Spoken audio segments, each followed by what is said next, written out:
Actually বহুত দুৰ্ভাগ্যজনক কথা। লাষ্ট 6 মাহ ধৰি মানাস টাইগাৰ প্ৰজেক্টৰ একজন ক্ষেত্ৰ সঞ্চালক নাই আৰু মই আচৰিত পাইছোঁ। আৰু এই বিষয়ে আমি ভাৰবেলি ইলেকশ্যন পাৰপাছত মাননীয় মুখ্যমন্ত্ৰী মহোদয়ক নানা জীপ চাফাৰী এছ'চিয়েশ্যনৰ পৰা লগ কৰি এই কথাটো অৱগতও কৰাইছিলোঁ যে মানাছত আজিৰ ডেটত ফিল্ড ডাইৰেক্টৰ নাই বুলি, তেখেতে কৈছিল যে দিয়া হ'ব, একজন ভাল দক্ষ অফিচাৰ দিয়া হ'ব, কিন্তু আজিলৈকে নাই। আৰু এইটো একমাত্ৰ মই ভাবোঁ আৰু যে মানাস ৰাষ্ট্ৰীয় উদ্যান কাৰণে এনেকৈ হৈ আছে। আজিৰ ডেটত যদি তুলনামূলক যদি কাজিৰঙাত তেনেকৈ ফিল্ড ডাইৰেক্টৰ নোহোৱা হৈ থাকিলে এইটো 1 মাহৰ ভিতৰত পূৰণ হ'লে।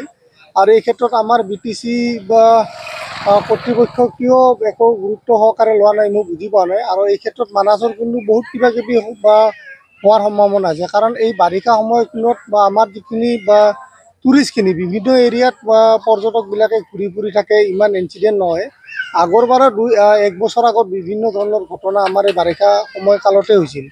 আৰু সেয়েহে মই ভাবোঁ আৰু যে মানাস ৰাষ্ট্ৰীয় উদ্যান তাৎক্ষণিকভাৱে এজন ফিল্ড ডাইৰেক্টৰ দৰকাৰ। যদিও কনজাৰভেটৰ অসমত নাই বুলি মই শুনিছোঁ, তথাপিতো যিকোনো CCF ৰেংকৰ মানুহটো যথেষ্ট অসমত আছে। CCF ৰেংকৰ মানুহ হ'লেও ইয়াতে আমাৰ ফিল্ড ডাইৰেক্টৰ হিচাপে নিযুক্তি দিব লাগিব।